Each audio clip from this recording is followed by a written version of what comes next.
If you won't listen to me, I'm not above considering divorce. With such a self-centered statement from my husband, I've come to feel that I no longer want to be involved with him. I've decided to accept the option of divorce that he proposed. He looked at me contentedly, unaware of what the future holds. My name is Amy. I'm 35 years old, married for 5 years, and living with my husband. We've been wanting children but haven't been blessed with any. We considered fertility treatments, but ultimately decided to wait for it to happen naturally due to my husband's views. Even if we can't have children, living our lives together is a life in itself, he said, which lightened my heart a bit. After we got married, both of my husband's parents passed away one after the other, so we didn't have time to focus on treatment. Truth be told, my husband has always been bossy. We were originally a boss and a subordinate at work. In front of relatives, he calls me a foolish wife and scolds me harshly for any mistakes. This relationship has continued even after we became husband and wife. Saying this might make my husband seem like a bad person, but he has his kind moments too.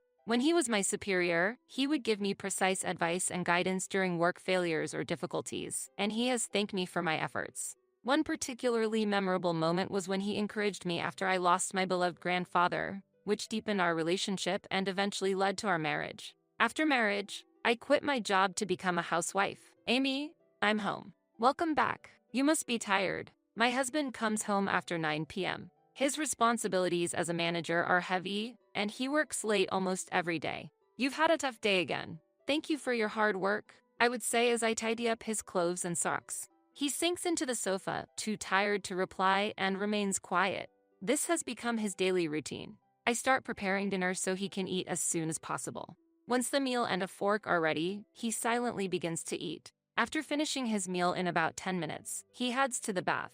I prepare a bath towel and underwear for him and clean up after the meal. Then, my husband goes straight to the bedroom after his bath. He's always been a man of few words, but since his promotion, he seems more exhausted, and our conversations have become almost non-existent. Yet, I deeply trust and love him because he was there for me when I was at my lowest. I lost my father in middle school and my mother right after entering high school. My grandfather took me in and raised me like his own daughter. I loved my kind and warm grandfather with all my heart. When I became a working adult, I strongly wished to repay my grandfather for his kindness by taking him on trips and enjoying delicious meals together. The days I spent with my grandfather were incredibly happy, and I always wished for his health. However, 3 years into my career, my grandfather passed away from lung cancer, leaving me completely alone. Though I knew we would have to part ways someday, I never expected it to be so soon. I wanted to do more for my grandfather and spend more time with him. Overwhelmed by grief, I spent many nights crying. It was then that my boss at the time, who is now my husband, noticed my distress and supported me. My husband listened to me and offered comforting words, saying, "That must have been tough. You have done well." I'm truly grateful that he was my superior. Even though he's usually strict, he was particularly warm and encouraging at that moment. I'm convinced from the bottom of my heart that my husband truly has a warm heart. This fact is clear to me. That's why I sincerely wish to continue supporting my husband going forward. That's how I've been feeling lately. But then, something happened one afternoon on a day off. Our home phone rang. "Hello, yes. Hey, it's your brother-in-law." The caller was my husband's brother. "Oh, it's been a while. What's up?" "Actually, I need to talk to my brother." "Is he there?" "Yes, just a moment." I relayed the message to my husband, who was relaxing in the living room. "There's a call for you." "Hello, hey, how are you? What's up?" Unusually, my husband started smiling as soon as he began talking to his brother. He always shows special affection towards his brother, who is 15 years younger than him, got married to a beautiful woman 2 years ago and seems to be living a happy life. But what could have happened? Really? Is that so? Are you okay? My husband's tone suddenly became serious. I was curious about what was going on. Understood. If you're ever in trouble, don't hesitate to say something. You know, I'm your brother. With that, my husband ended the call. What happened? Is everything okay? It seems like my brother lost his job. What? He was fired. I was shocked. I hadn't expected this. Yes, I heard the company's situation wasn't great, but to be fired. My husband sat down, disappointed. I couldn't hide my own shock. My brother-in-law is very different from my husband. He's gentle and calm, always humble. He treats me like his real sister, and even when my husband belittles me in front of relatives, he'd say, "Brother, don't say things like that." It will make Amy sad, and apologize to me for my husband's rudeness. His wife is also wonderful, and I have a very positive impression of them as a couple. That he was fired. I wondered how we could possibly support my brother-in-law and his wife. I was filled with a desire to help and support them. Hey, is there anything I can do? Then, my husband looked at me coldly. What can you do? Well, I was thinking if there's anything we can do to help cheer up your brother a bit. My husband sighed deeply at my suggestion. You're really useless, aren't you? You might not understand because you lack social experience, but this is their toughest time. Saying thoughtlessly that we should help without understanding the situation is something I'd prefer outsiders to refrain from. His overly aggressive stance made me reflexively argue back. It seems my words intended as kindness angered him. Outsider? Aren't I part of the family too? I retorted to my husband. Family? You are my wife, but you have no relation to my brother. Irrelevant. An outsider. His words pierced my heart deeply. It was the first time my husband had been so aggressive. The fact that his brother had lost his job must have been a huge shock to him. However, I thought there was no need for him to speak like that. Just don't do anything unnecessary, he said before leaving the house. After that, my husband became even stricter towards me. What is this? You should learn from my brother's wife. What have you been doing at home today? Well, at home, my brother's wife manages to keep everything in order and perfectly handles the household chores. I had never seen my husband be so unreasonable before. What on earth happened? Can you just calm down a bit? What has gotten into you? I finally voiced my opinion to my husband. Quiet. Everything has become a mess because of you. My husband uttered such nonsensical things. It was incomprehensible. Eventually, we stopped having conversations or even exchanging glances, and the distance between us as a couple grew wider. Gradually, I began to doubt our relationship. On one such day, my husband was packing in the morning. Like doing a major cleaning, he sorted necessary from unnecessary items, and garbage bags piled up. I wondered what he was doing. However, our relationship had recently become so strained that I didn't have the energy to speak to him, so I didn't say anything about his actions. Unusually, my husband spoke to me. Hey, what are you doing? Get ready to. What? Ready for what? We're moving. We're giving this house to my brother and his wife. What are you talking about? According to my husband, we were to give our house, where we lived, to his brother and his wife, who were struggling after he lost his job. What? What do you mean? Don't do something so arbitrary. Shut up. Don't defy me. My husband shouted at me. However, I wasn't fazed. Didn't you want to do something for my brother too? That's completely different, isn't it? If we're giving away this house, where are we supposed to live?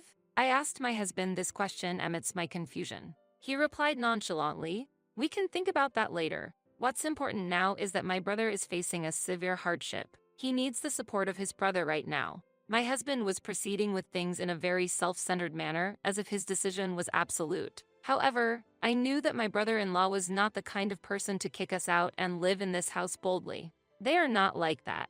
Why would my husband make such a decision? As I harbored this question, my husband said something unexpected to me. If you keep resisting, you're no longer needed in this house. My husband coldly stated. The next day, while I was irritably cleaning my husband's room, I found a completed divorce application. I had never imagined that my husband was trying to end our marriage. I was completely stunned by this unexpected action from my husband. But somewhere in my heart, I came to understand that this situation might be a meaningful turning point for us as a couple. I felt that there was no prospect of our relationship recovering if I stayed with my husband any longer. Therefore, I picked up the divorce application that I had dropped to the floor in shock and silently signed it. My husband would never dream that I would actually file for divorce. Imagining this unexpected turn of events, I somewhat smirked to myself. After signing that night, I finally resolved to confront my husband. Listen, do you remember that this house isn't your property? I asked him, and he responded with a puzzled, huh? This house is where I lived with my grandfather, and the land was inherited from him, who has passed away. Did you forget that I inherited it? My words left my husband visibly surprised. Considering this house is in my name, how do you plan to transfer it to your brother? I'd like to know. I pressed on with my questions. Well, my husband began to falter. Did you forget that fact? You started living in my house before we were married because you thought paying rent was a waste. I've been paying the property taxes on this house and land every year. You've never once contributed, have you? And yet, you decide to give it away without consulting me. I challenged him. No, that's because He stumbled over his words. Enough. Once this application is submitted, the divorce will be official. Then, we'll truly be strangers, I declared calmly, presenting the divorce application in front of him. Wait, let's talk this over calmly, he said hastily. Calm down? That's my line. I'm appalled that you'd prepare a divorce application so easily. Your selfishness is astonishing. I unleashed all the grievances I had been holding back. I had once loved my husband wholeheartedly and believed he loved me too. But perhaps that was my misunderstanding. I never expected our marriage could end so easily. Amy, wait, you're misunderstanding something. Let's talk this through properly. Talk about what exactly? It was you who proposed divorce, wasn't it? I no longer have any love left for you. Declaring so, I carefully placed the divorce application in an envelope. I planned to submit it to the city hall first thing in the morning, using the weekend. My husband collapsed to the floor in dismay. I never imagined it would come to this, he murmured in a dazed voice. Without any sympathy for him, I firmly stated, this is my house. Leave quickly. Once the divorce application is submitted, we will be strangers. It's impossible for strangers to live under the same roof. My husband continued to resist until the moment he left the house, but my resolve was firm. He was now a stranger. There was no reason for sympathy. Even as my husband pleaded with tears, my heart was unmoved. Eventually, he left the house as if resigning himself. Our divorce became quickly known at his workplace. He began to receive cold looks, and various rumors sparked by the divorce spread, seemingly making him lose his place at work. Who spread such rumors? I merely answered questions from his colleagues and subordinates, without taking any further actions. Then, one day, half a year after the divorce, on my way back from visiting a real estate agency, I unexpectedly encountered an unwelcome person. It was my former husband, now to be referred to as my ex-husband. It appeared as if he had been waiting for me to come out of the real estate agency. His behavior gave me an eerie feeling. Because he persistently followed me, I couldn't ignore him, and I ultimately chose to speak with him. Enough already. If you have something to say it quickly. I pressed him for an answer. Amy, actually, I've been resenting you for a long time. My husband glared at me and suddenly said this. What? I was baffled by his sudden statement. As he explained, it turned out that my husband blamed me for his brother's job loss. How is that my fault? I asked him. Ever since we got married, misfortunes have piled up. That's what he said. Indeed, since our marriage, his parents had passed away, and he had also injured himself, among other misfortunes. However, his father had been hospitalized before our marriage, and his mother had always been frail. Moreover, his injury was due to him falling while drunk, breaking his wrist, which was entirely his own fault. Despite this, he seemed to believe I was the cause of his misfortune. Learning that my husband blamed all his bad luck on me left me utterly astounded. So, you hated me because you thought I was the cause of your misfortune? I forgave you, thinking you were just clumsy, but you actually just resented me. I was disappointed with his attitude. He always blamed others, a truly self-centered person. Without any basis, he just blamed others. I couldn't understand how he managed to hold a managerial position at work. I was worried if his subordinates were also unfairly blamed for unreasonable reasons. When had the superior I once trusted changed into such a person? And I felt a bit pitiful for having married such a person. But since divorcing you, bad luck has indeed continued. What kind of bad luck specifically? When I asked, he rolled up his sleeve to show me. His skin was scarred from burns. Actually, there was a fire in the apartment I lived in 3 months ago. Not only that, I also lost my wallet, and I've been making mistakes at work. Moreover, things haven't been going well with my brother recently, and we haven't been in contact. In other words, his misfortune continued even after our divorce. It's no surprise. Honestly, even hearing about his troubles, I couldn't muster any sympathy for his misfortune, because all of it was a result of his own actions. It had nothing to do with me. Please, Amy, I want you to come back. I'm nothing without you. Remember?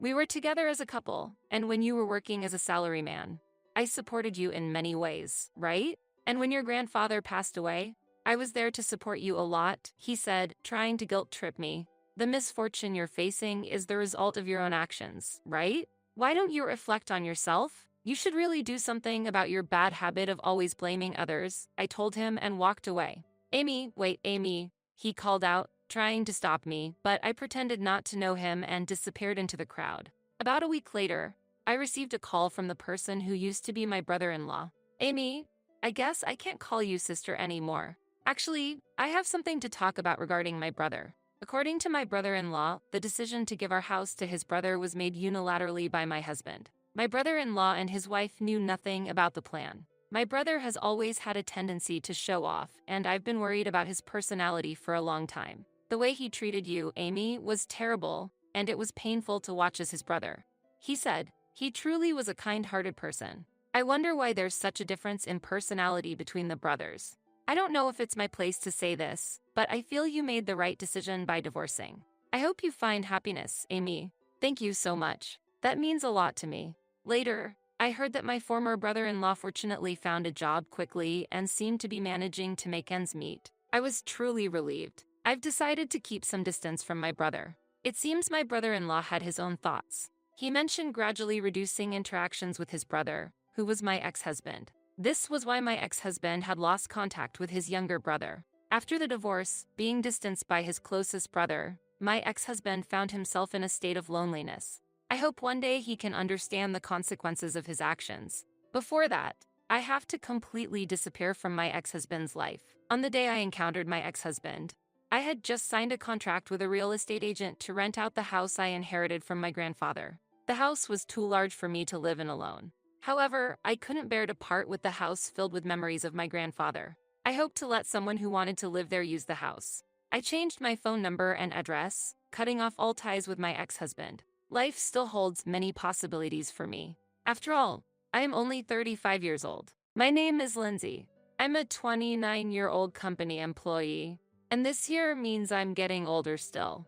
I met Jake, a year older than me, through friends, and we decided to marry 6 months after we started dating. Jake, who made a name for himself in tennis during his student days, is an active person who continues to play tennis even now. As I was in the tennis club during my student days, we immediately found common ground together. Once we started dating, we would often play tennis together on the weekends. One day, after our date, Jake proposed to me and we decided to get married.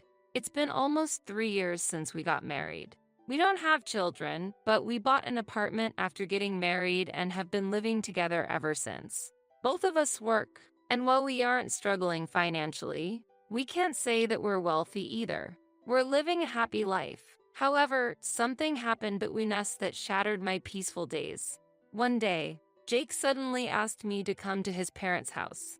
Surprised, I hurried there to find Jake, his parents, and an unknown woman waiting for me.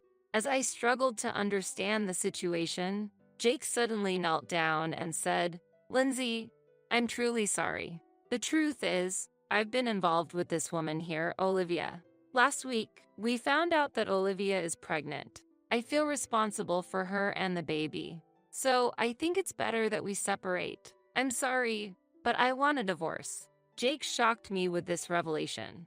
Exposed to his infidelity, the pregnancy, and faced with his demands for divorce, I was stunned. That was when my mother-in-law spoke to me. "Lindsay, please forgive Jake. Yes, he cheated, but the problem lies with you too. You and Jake weren't really a good match from the beginning. So, I'm sorry, but please forget about him." And my father-in-law added, "Olivia's father is an executive at a major company.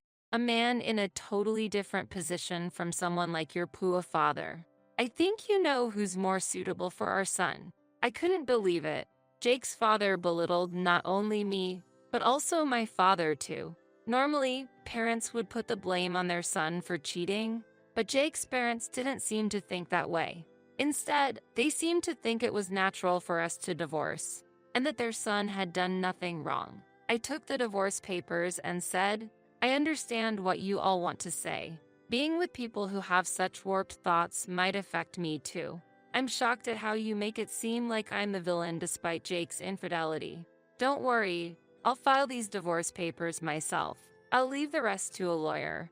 And with that, I quickly left the scene. As I left, my father-in-law mockingly said, "A poor person hiring a lawyer? What a waste of time and money, when she doesn't even have any. She shouldn't bite off more than she can chew." Ha ha ha. Ignoring him, I left his parents' house and immediately went to City Hall to file the divorce papers. At least I was able to end my marriage with Jake. The next day, surprisingly, Jake and Olivia came to my apartment. Seeing me, Jake said, "Oh, you're still here? You haven't even packed your things. You're taking your time, aren't you?" Hearing this, Olivia also looked at me curiously. I was furious at Jake's words. "What are you talking about? You're the one who should be taking it slow. This is my house, so you should be the one to leave. The movers are coming soon to take all your belongings to your parents' house. If there's anything you don't want them to touch, you should take it now," I retorted. Hearing this, Jake suddenly panicked. "What? This is my house. The ownership should be in my name," he exclaimed. I was dumbfounded. After all, this apartment was bought in my name. I had already told Jake about this and about my family's background before we got married. But it seems that Jake is the type to conveniently forget things that don't suit him. Perhaps this carefree nature is why he was easily swayed by Olivia. I showed the deed to the apartment and my name was clearly written on it. Jake's face quickly changed upon seeing it. Meanwhile, Olivia's face began to cloud over with anger. "Jake, what is this all about? This is completely different from what you told me before. Were you deceiving me?" Olivia began to confront him. This is strange. What's happening?" Jake responded in confusion. "That's not an answer. Explain yourself." Olivia pressed on. "First, this is my house, so please take your argument outside. And just so you know, Jake has various debts. So if you're planning to marry him, be prepared for that burden." I calmly stated the facts to Olivia. Hearing this, Olivia seemed about to say something, but I didn't care and kicked both of them out of the room, slamming the door behind them. After a while, I could hear them arguing outside the door, but it eventually quieted down. About an hour later, the movers finally arrived and took all of Jake's belongings to his parents' house. The room was now clean, and I was relaxing in the newly organized space. But it was short-lived. Suddenly, the intercom rang repeatedly. I cautiously opened the door with the chain lock still on, and my mother-in-law was standing there. "Hello, is there something you need?" "Lindsay, why did you keep such an important thing a secret? What are you talking about? I can't believe it. But Jake just told me that this apartment is in your name and that your parents are the owners of that famous restaurant chain." It seemed Jake finally remembered my family's circumstances. "What about it? If I had known, I would never have let this divorce happen. A daughter from such a wealthy family. We would love to have you back in our family. Lindsay, please, reconsider and start over with Jake." I was shocked and at a loss for words at her outrageous request. I couldn't possibly agree to what she was asking. "You really have a terrible way of thinking about things. Am I not a human being? Are you only interested in money? I'm sorry, but I don't want anything more to do with you. There's nothing more to talk about, so please leave," I said and attempted to close the door. But my mother-in-law, infuriated by my attitude, raised her voice in anger. "Don't be so arrogant. I'm giving you my permission to reconcile your differences. Fix things with him right now. I won't leave this spot until you agree to get back together. Open this door immediately." She said this, pounding on the door repeatedly. I decided that I couldn't handle this alone and called the police. They came and took my mother-in-law away. Even as the officers were taking her, she was shouting something loudly, but I no longer cared to listen to her words. There was a reason why my in-laws were unaware of my family's business background. My father, coming from a poor background since childhood, continued to live modestly, even after becoming a company president. He never considered buying branded clothes. He always took great care of his belongings and used them for a long time. Hence, at our wedding, he wore a suit he had bought decades ago. Seeing this, my in-laws assumed that my father was not financially well off and misunderstood his restaurant chain as a small, privately owned business. As a result, they never delved deeper into my father's business. Time went by without them understanding the true circumstances of my family. Days after managing to send my mother-in-law home, Jake tried to persuade me to reconcile our differences. His persistence was incredibly exhausting. It was surprising how insistent he was, despite the fact that he was the one who proposed the divorce. He seems to have a talent for quickly forgetting inconvenient truths. I opened the door, keeping the chain lock on, and Jake, upon seeing me, began to speak with teary eyes. "Lindsay, please, let's give it another try. Everything is my fault. I'm truly sorry. I still love you. Let's be together again." He then explained a sudden turn of events. Olivia had apparently approached Jake aiming to get his house, pretending to be pregnant to sway him. However, once she learned about Jake's considerable debts, she gave up and fled, and now Jake was coming to me to seek reconciliation. Huh? What are you saying? I don't know anything about that. How can you say that? After you cheated and brought up divorce, now that she's left you, you want to get back together? There's no limit to your audacity. I have no intention of getting back together with you. Don't ever come here again. I refused Jake right there and then.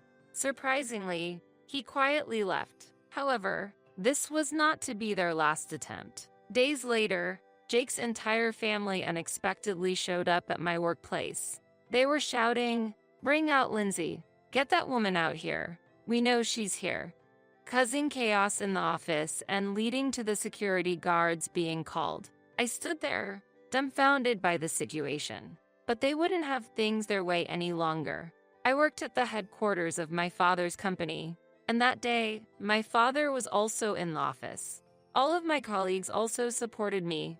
"Hey, what are you doing? This is my company. Don't just barge in and make a scene. I know everything you did to demean my daughter. Don't ever come near her again, and never set foot in this company again." My usually calm father shouted furiously at my ex-in-laws. Everyone, including the employees and Jake's family, must have been surprised at the anger of my father, who usually only shows his gentle and calm side. Sorry. We're really sorry." Jake's family desperately apologized. My father's stern words had immediately quieted them down. As they were being escorted out by security, my father shouted in a strong voice, "Don't you ever come here again. And never do something like this again. I won't allow it. You understand?" Hearing this, I couldn't stop myself from crying.